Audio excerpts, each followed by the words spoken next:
the midbrain? Look, it's midbrain in cross section.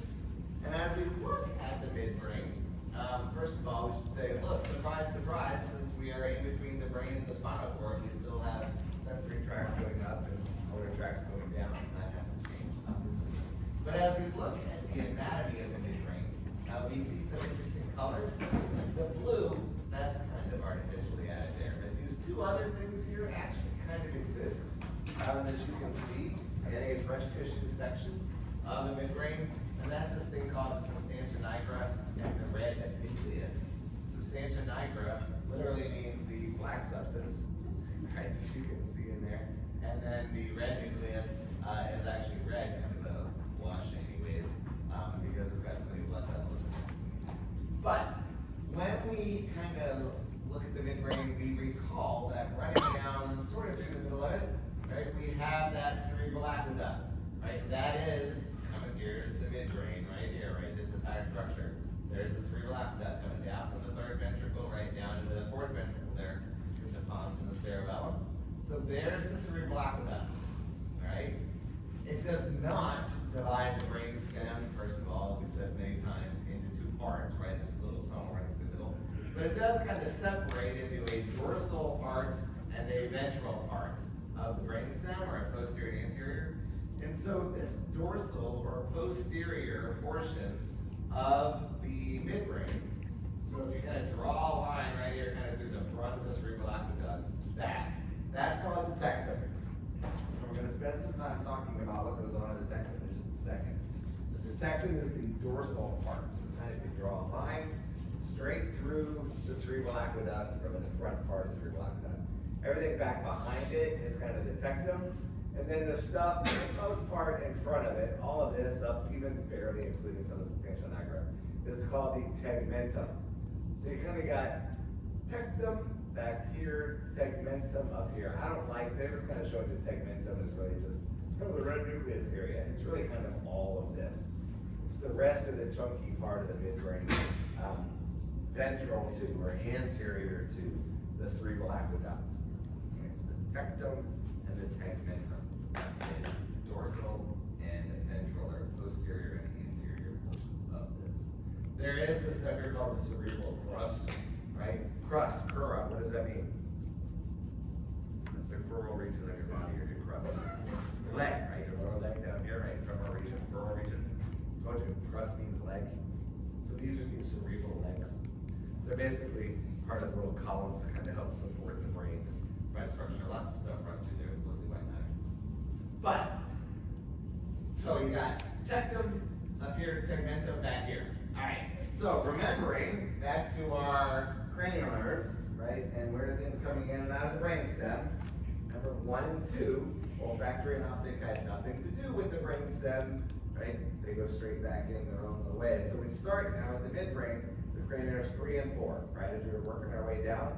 Right, remember that? So cranial nerves 3 and 4, the oculomotor and the trochlear nerves, both involved in what? Eye movement, right? They're 2 of the 3 cranial nerves involved in muscles that move the eye, right? The oculomotor does also carry the signals out to the iris, right? For so autonomic, right? The signals are considered to dilate the iris itself. But it shouldn't be very surprising then that we have the nuclei, right? The functions of stuff in here. One of them is eye movement. We're going to talk about that in a second. But this substantia nigra stuff, even a little bit of the red nucleus, play a significant role in fine movement and controlling fine movements.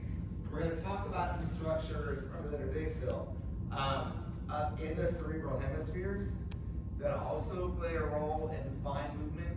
And when I'm saying that, we're not just talking about for precise movements of things, right? You're not just talking about sending a signal to do this, right? To contract flexors, right? Where you're contracting extensors. In order to have precise movement, you've got to be able to control inhibition of antagonistic muscle groups, right? Because if I want to pull this down very slowly, I need to make sure that these relax, right? In a very controlled manner so that this can be controlled, right? If it's jerky, right, then there's no precision in that. It can't just be a hard squeeze every time, right? You got to be very precise. And And so you're activating teeny tiny motor units and doing these things. And it's not just for fingers, it's everywhere, right? Any precise little movement. There's got to be a whole lot of control of antagonistic groups, right, that would oppose your movement. That happens through some cerebral structures we'll look at called the basal nuclei, but also through that black substance, the substantia nigra. They work directly together. So the substantia nigra works specifically with these structures in the cerebral hemisphere called the basal nuclei, to control that precision. Okay. And what happens is in Parkinson's patients, one of the things they lose are some of these neurons. They actually lose these neurons in the substantia nigra that produce dopamine, which is a neurotransmitter. And so they're losing these dopaminergic neurons that help control this precision. And so they get a condition. One of the things about Parkinson's is people just kind of think they shake. Right? If you have Parkinson's, you shake a lot. They really don't all the time. If you look at a Parkinson's patient just sitting still, they can sit still perfectly fine. It's only when they go to move do they start to shake. And you get what's called an intention tremor. And so it's a situation where if I've got my little clicker here and I'm going to reach over and just pick up my clicker, right? It's easy for me because I have control of those antagonistic muscle groups. Once you start to lose that inhibition, right, that reciprocal, it's not what's reciprocal inhibition, to keep that antagonistic muscle group from working against me, I reach out for something, right? I've got a myotonic response, right, in the extensors going, hey, or well, the flexors, I guess, I'm extending, right? The flexors are going, hey, I just stretched, they're going to pull back, right? And I don't have that reciprocal inhibition, right, that we're used to having. They give us this very precise control where we can say, no, you antagonistic muscles, right, meaning you get this much resistance, but not this much. So that you get this fighting yourself, right? You're reaching out, your flexors are pulling back. And so you go back. So that you're perpetually just reaching, fighting yourself till you get it again. And then you can say, fine, once you got it, right? So it's an intention tremor. That it's just your muscles are fighting yourself, basically, because we're losing the ability to control them as these dopaminergic neurons deteriorate and really die off and go away. Okay? Does that make sense? So that's what's happening. So it's a degradation of the substantia nigra as a key role. There's other things that contribute to Parkinson's. That's one key factor that can lead to Parkinson's disease. Losing that control of the antagonistic muscle groups. All right. So let's then look at what's going on in the tectum, right? This back side back here. So the tectum, when we look at it, you'll notice is actually comprised of these 4 bumps. 2 superior bumps, 2 inferior bumps. Each of these bumps is called a colliculus. Colliculus. So we have 2 superior colliculi and 2 inferior colliculi. These are part of the midbrain. They're back in the back, behind the sternal aqueduct in the tectum. And these 4 colliculi together are collectively referred to as the corpora quadrigemina. So the 2 pairs of colliculi make up the corpora quadrigemina.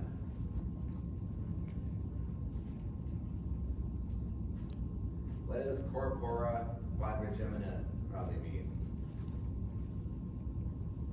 Corporal, corpus, corpse, body. Yes, there you go. Right. So corporal punishment is spanking in school. Right. So corporal means body. Quad. Word Gemini.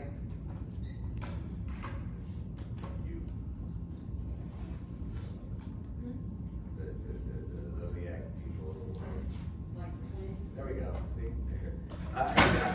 Yeah. Corpora quadrigemina are the 4 twins of the body, right? Basically. So it's these 2 pairs of twins. The superior and inferior colliculi, corpora quadrigemina. And the colliculi are basically kind of divided into visual and auditory functions. So these superior colliculi play a role in basically controlling eye movements with regard to tracking things. So said it a couple times, we're talking reflexes, right? We're all about maintaining homeostasis. When we are in a safe place, when things aren't changing, we kind of tune stuff out, right? We always focus on changes on our environment. That's what allows you to survive, right? You gotta be aware of changes in your environment. When you're comfortable and stable, not a big deal.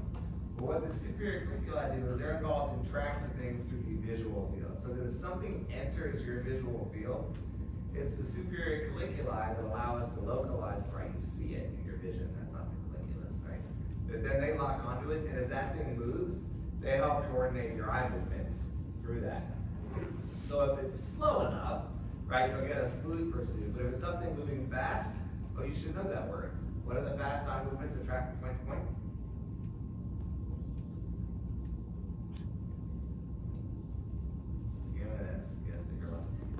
Saccades, right? Yeah, right? That was that fast. Your eyes basically predict where it's going to be, and they'll go bam, bam, bam, right? To track something going through. That's coordinated through the superior colliculus, right? So it's identifying and tracking things moving through our visual fields. So it's using those cranial nerves, right, to help track eye movements, or track things with eye movements. So that's superior colliculus. Inferior colliculi are involved in auditory tracking, right? Same deal, right? We talked about sound localization, right? And I knocked there that those sound waves hit my right ear before my left ear, right? My brain does the fancy math, right? That says, all right, I can determine that that is the same sound wave. I can utilize the information in there and the difference between the times with which they are hitting my ears, right? And I can calculate the angle that thing's coming into my head from, right? So, as that thing moves, right, I can track that auditory as well. That is the inferior colliculi. So it's kind of, they do more than that too, but in general, they do the tracking of both visual and auditory tracking. And then with the inferior colliculi, what they allow us to do is if, actually when I first knocked, I should have pointed it out right away. Right, when I knocked, a lot of people looked up, right? Looked down to where was that knock coming from? That's that, right? Something come into our auditory field, right? And we identify it, right? You can always tell what it is by sound, so we'll turn our head to recognize it and identify it, right? And it's interesting, even if you're born blind, you'll still turn your head towards sound. You can't see it, right? But that's an innate system built into us that we turn our heads towards sound to localize them. Because we want to identify what it is. We care about changes in our environment. That's how we survive.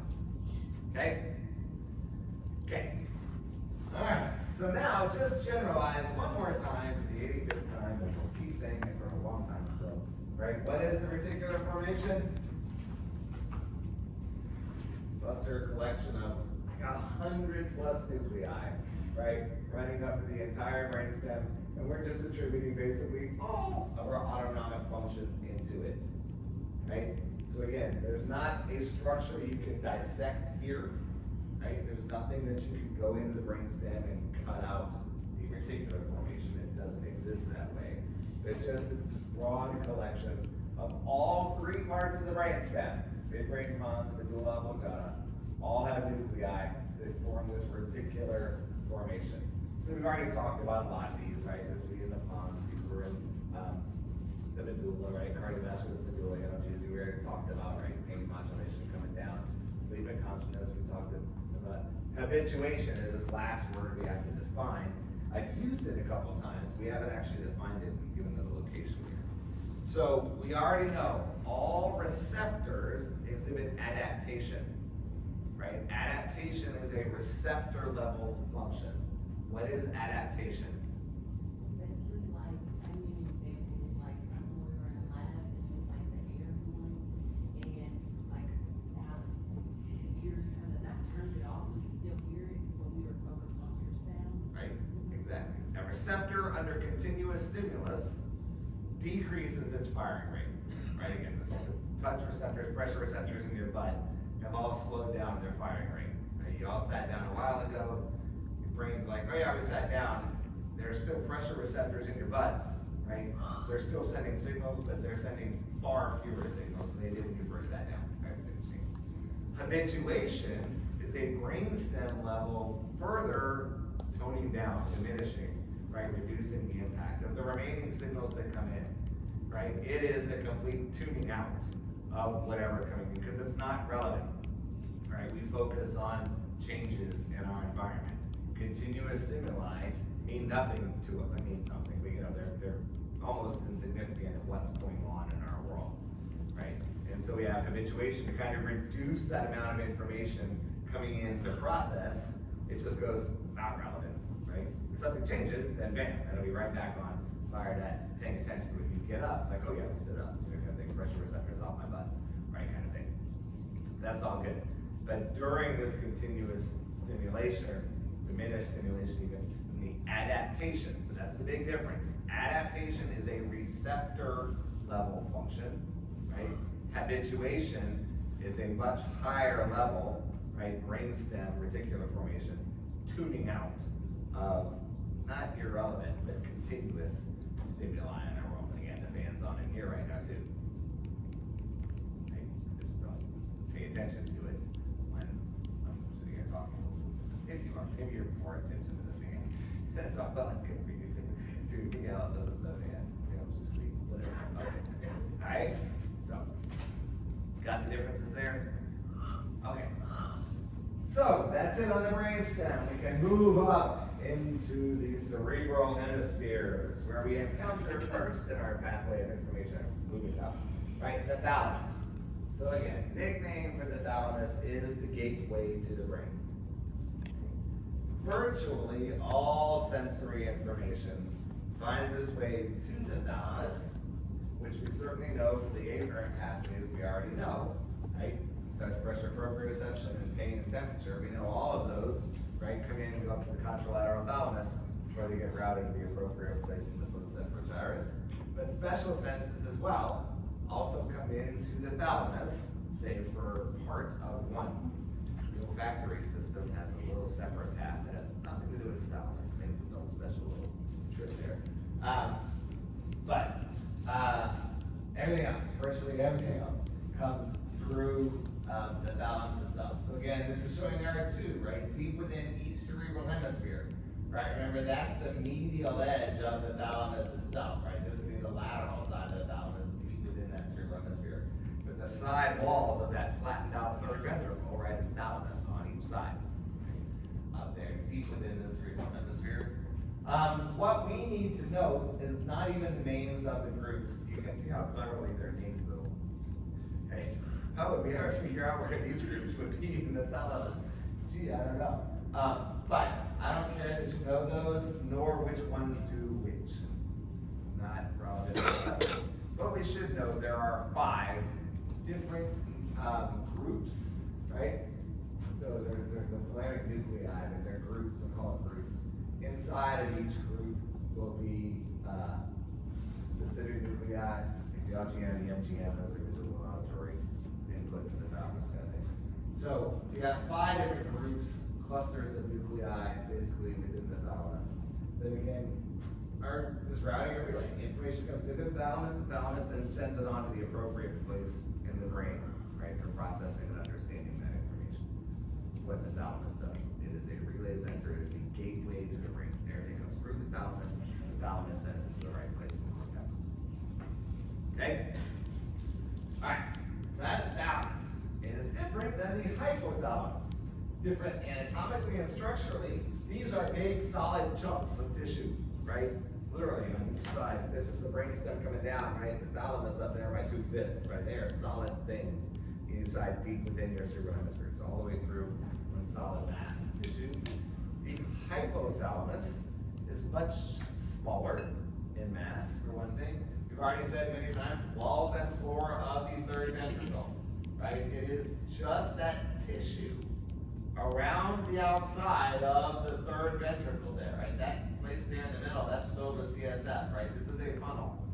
When you're seeing these colors of the hypothalamic nuclei, right, those are just in this thin wall, right? That's just that lateral wall of that part of the funnel there. You got one up in the front, one back here in the back, right? It's just not a big structure at all.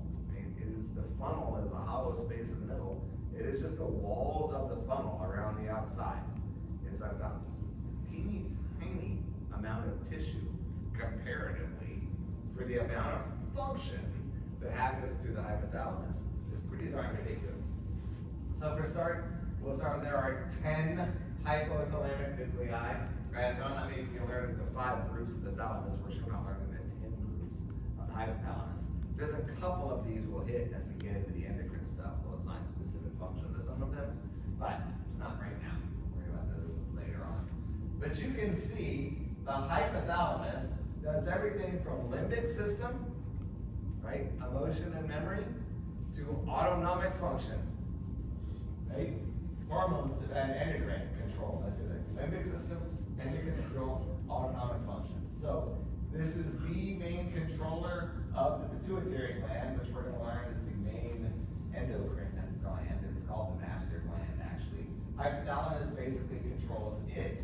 All of this is good old straight, forward autonomic function, keeps alive, doing things, eating, drinking, sleeping, right? All the stuff that we need to do. The hypothalamus says pay attention and control this.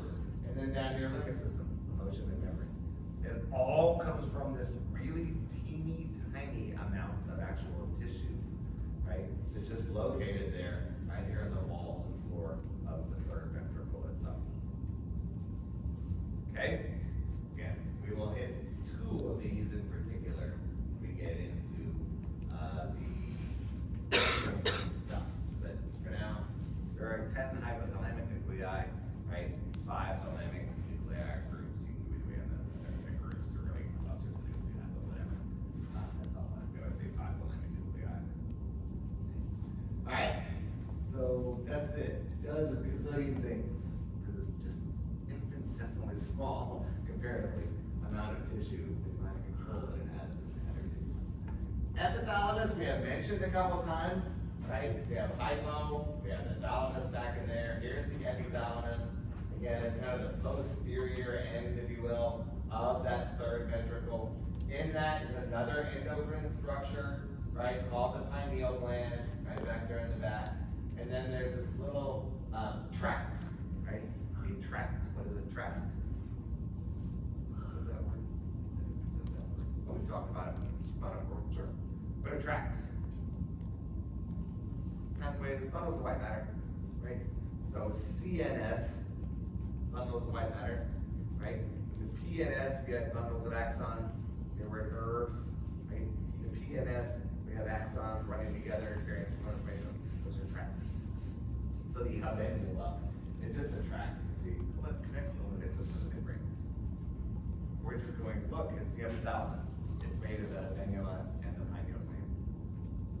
No more. Okay? Not worrying about function at all. That's what it is. Okay? Yeah. Quick question.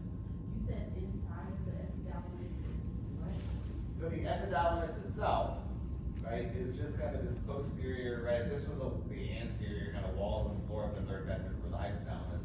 Back here, you can see it back here then. So this is the epithalamus, right? It's kind of that posterior point, if you will, and the third ventricle as well. So it's that outside ring around that. And then the 2 things that compose the epithalamus are the pineal gland and the avendula. Alright, so we're up into our friend again, the cerebral hemisphere. Yay! So, there are 4 lobes. I will stand by that forever. There are 4 anatomical lobes of the brain.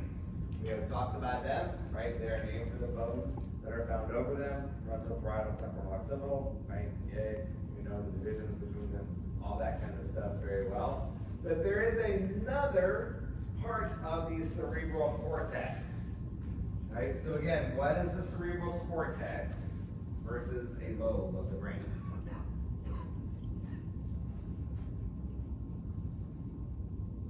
Talk about primary motor cortex, primary visual cortex. What is cortex? Functional area. What specific functional area? You're exactly right.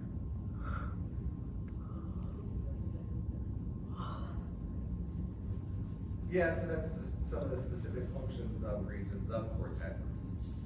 So where like everything being like processed or? It structurally, what is it? Where do we find the cortex?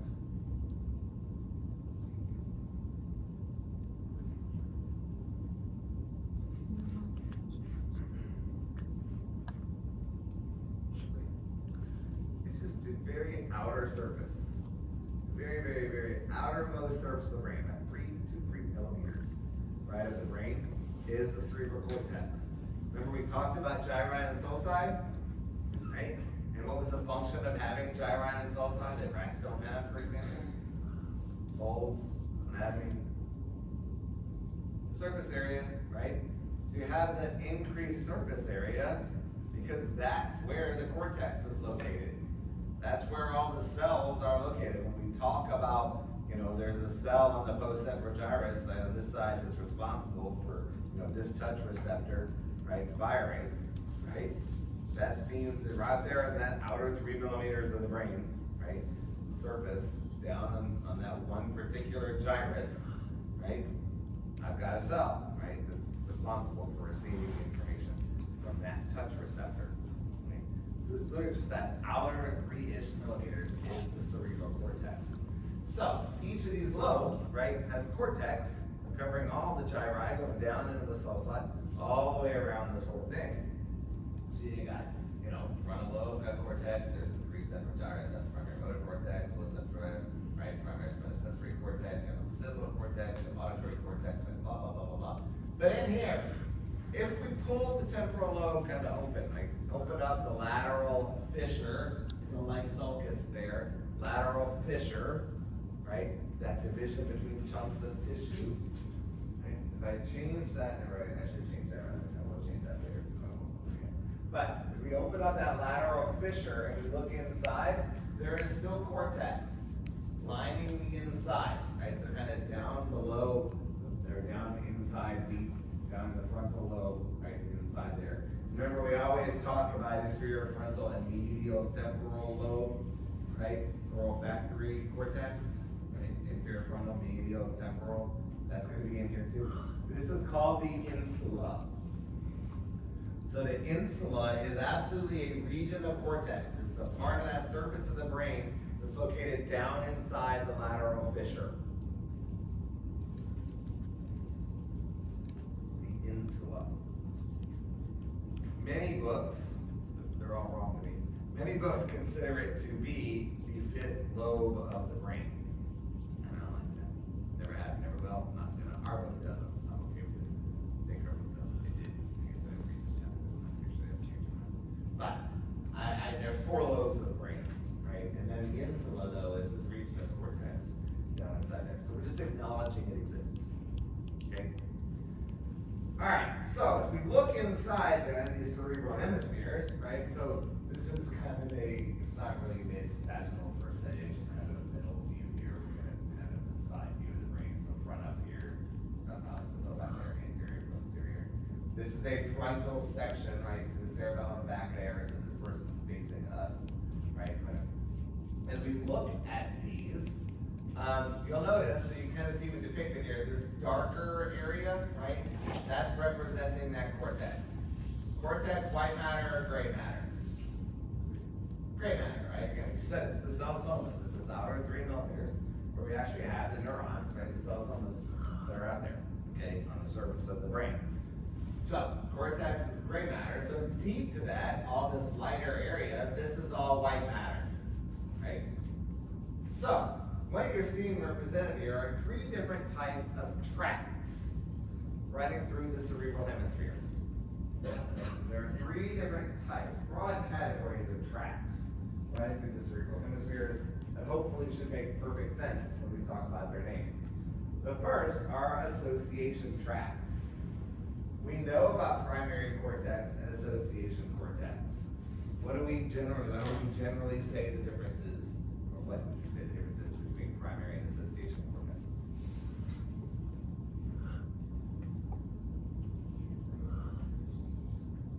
Integrated is the right word to me. Right? Because of the sensory way, right? So it's raw data coming in, right, to the primary cortex. This receptor was stimulated here, this receptor was stimulated, blah, blah, blah. And then we send that information back into the association areas to process, integrate, and understand. And the motor cortex, where the association was kind of that planning, right? What all do we need to do in order to do this? And it integrates on that, sends it to the primary motor that then activates the motor units, right? So they're local connections, right, between primary and association areas. And those are represented by these little red loopy things, right? So association tracts are going to remain ipsilateral, right, for one thing. And they're just linking, right, proximal regions of the brain. Right, you're gonna see, look, this gyrus and this gyrus and this gyrus and this gyrus, just linking things together. Right, staying all kind of together, sharing things kind of all within the same side of the brain. Association tracts. You can think of this as linking primary and association areas, right? Maybe tying in limbic system to the association tracts too. It's still all same side of the brain, ipsilateral. Versus, commissural tracts. Commissural tracts. What do we know about commissure? What's a commissure we know? The Gray commissure, where is it? Spinal cord, what's it do? Connects the gray matter on both sides, right? You got anterior and posterior horns on both sides of the gray commissure with a little bridge and the Hyundai symbol, right? Or sure we have Honda symbol. Not Hyundai, Hyundai symbol. Honda symbol, right? So the commissural tracts then probably do what? Connect the two hemispheres. It's the bridge. What's the structure we know that bridges the two hemispheres in the brain? Corpus callosum. So those fibers running through the corpus callosum, and there's actually a posterior commissure too that we don't forget about, but it does exist, right? There's one. So commissural tracts are going to connect the left and right sides of the brain. They're going to cross over. Easy peasy, straightforward. Yeah, that makes sense, right? Which then leaves the third type as projection fibers or projection tracts. What do we think they're going to do? Project, going to go somewhere else, right? The machine's back there projecting up here, right?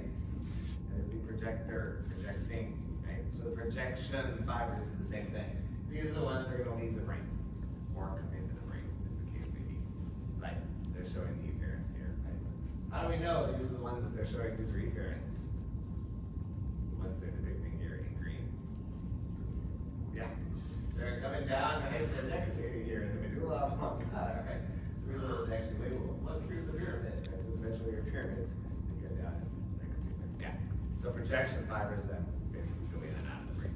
So they're really straightforward. Association tracts, right? Commissural tracts and projection tracts. Easy enough? Alright. So let's talk cerebral cortex.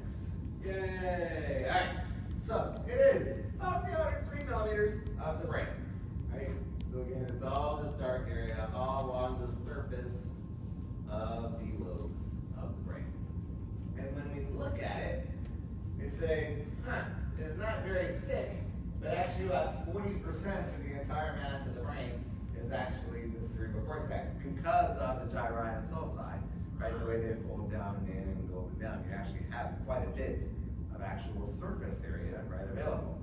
And again, that's why we have the gyri and sulci. If your brain is smooth and you only have the outer 3 millimeters, you're kind of limited in space. The more folds we put in, right, the more we can have an outer 3 millimeters, right, going up and down. You don't have this whole deal. All right, so you don't have to know any of these numbers, right? But 14 to 16 billion cells. Right, in your cerebral cortex. It's new. This is the new cortex. Yay, it's brand new. It's only 60 million years old or so, right? Evolutionarily, right? Which in the world of evolution is pretty darn new, actually, right? The brains themselves go back 600 plus million years, right? But the evolution of this cerebral cortex, brand new. So again, we talked kind of about the brain stem, we call it reptilian brain, right? This old brain kind of stuff. They didn't have a cerebral cortex then. It's basically autonomic, do what you do to survive, right? Like frogs have this cool ability to, any black spot moving through their visual field, they throw their tongue at. That's a brain stem function actually. It has nothing to do with, oh, that looks tasty. It's just, this is potentially insect, right? That's moving. That's happening in their brain stem level, like they're thinking about that. Now, they do have a thinking ability kind of thing, but that particular thing evolved, right, long before any kind of cognitive processing of frogs making decisions or whatever. It's just basically a reflex. So this is kind of it, right? And there are 6 layers of cerebral cortex, numbered 1 to 6, with Roman numerals, from superficial to deep. So the outermost surface of the brain is layer 1. And the deepest layer of the cerebral cortex is layer 6, Roman numerals VI. So the deepest layer is layer 6. By no means will I ever have you look at a slide or anything and identify layers 1 through 6. But we're going to talk about them ever so briefly anyways. There are 2 main types of cells, well, neurons, 2 main types of neurons found in the cerebral cortex, and they are pyramidal cells and stellate cells. Pyramidal cells and stellate cells. Pyramidal cells is multipolar neurons, right? Lots of dendrites coming lots of different ways, and one big old long axon coming out. They're called pyramidal cells because they look like pyramids, right? They kind of have this one pointy top and then it's kind of a flat base, right? With dendrites kind of sticking out in different directions and then kind of coming out of the middle of the bottom will be this axon that comes out of the whole thing. And pyramidal cells are the ones that they have these long axons. They're the ones that are going to make these tracks, right? It is the fibers from these pyramidal cells creating the association tracks, the conditional tracks, and even the projection tracks, right? They're going to have these axons. So again, these long axons that are coming, from your precentral gyrus and going down and decussating over down your cord, down over here, right? That's a single pyramidal cell axon, right? Coming out and going down to the contralateral ventral horn to activate some lower unit from your primary motor cortex. Those are pyramidal cells. And then we have stellate cells. Stellate, star-shaped, right? These stellate cells are a type of neuron that don't have long axons. Some of them don't have axons at all. They're really just all dendrites, and we get into whole dendritic synapses and connections between neurons and sharing information that has nothing to do with action potentials, and it's kind of weird function things. But some of them just have very short axons. But these stellate cells are very important in helping to have local communication within a single area of cortex. So you can kind of see there's what's called a columnar organization. So that you can see these fibers in the pyramidal cells all run up and down, right? Through a specific kind of region of cortex. And then it's these stellate cells that can kind of form connections. Like this one can connect to this one, and that one, and maybe that one, right? You can help kind of organize signals, right, between these things. So these stellate cells are all found really in one local layer here, one localized layer. And that layer is layer 4 of the cerebral cortex. So stellate cells are only located in layer 4 for the most part, as far as we're concerned. It's called the granule cell layer. We don't remember that. But layer 4 is the stellate cell layer.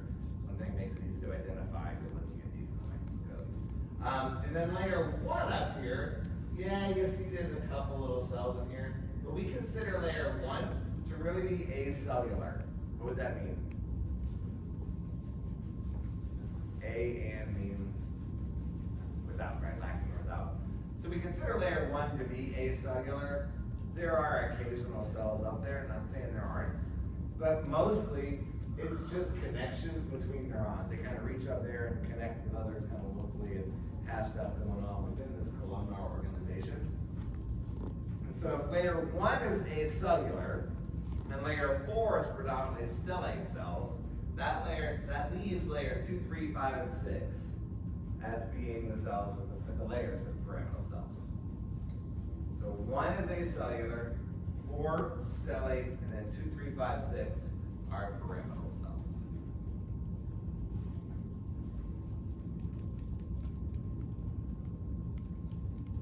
Right? All right. And that's kind of all we're going to really say about it. And so again, this representation of the whole surface of the brain. There's slight variability in thicknesses, not slight, a lot of variability in the thickness of each layer in different parts of the brain. But conceptually, more or less, what it's just all throughout the cerebral cortex, the outer 3 millimeters or so of the brain. That is not the only gray matter in the cerebral hemisphere, though. cortex is absolutely gray matter. It is not the only gray matter. The gray matter, cell somas, right? That's what's in the gray matter. I had a bunch of blue cells. The cell somas. So, the next set of gray matter structures we're going to look at are the basal nuclei. Okay, the basal nuclei. Used to be called the basal ganglia when I was in school. Nuclei, much better. CNS, right? These are central nervous system structures. Central nervous system. Ganglia, PNS. Think of it that way. So the basal nuclei are also known as, completely aka interchangeable, with corpus striatum. Basal nuclei is far more prevalent, but you do still see usage of corpus striatum. The corpus striatum are the basal nuclei. Completely interchangeable terms. Alright? And they consist of 3 nuclei. I have highlighted, I know. They are the caudate nucleus, the putamen, and the globus pallidus. So it's this, and this. These 3 things. Caudate nucleus, putamen, and globus pallidus make up the corpus striatum, aka the basal nuclei. And these are those other nuclei that work with these substantia nigra that help us help us perform fine motor control and precision in motion. These are the ones working with those brainstem structures in the midbrain that help with precision in motion and action and controlling movement. They don't initiate movement. Okay? Where does movement initiate? Prefrontalis, primary motor cortex, right? But these are, again, helping to regulate, controlling, right? The antagonistic muscle groups doing things to help us to move fluidly and allow precision and all that kind of stuff. Okay? That's all you know about the basal nuclei. You'll notice there is kind of a subgroup that in the Alexander group, putamen and globus pallidus. Just these 2, right? They form a structure that's what's called the lentiform nucleus. Lentiform just means lens. Like they kind of look like a prism in their shape there. It's kind of this triangular little thing. I don't care. Not ever gonna ask you that, right? Entire thing, corpus striatum or basal nuclei, just fine, but know that it is the caudate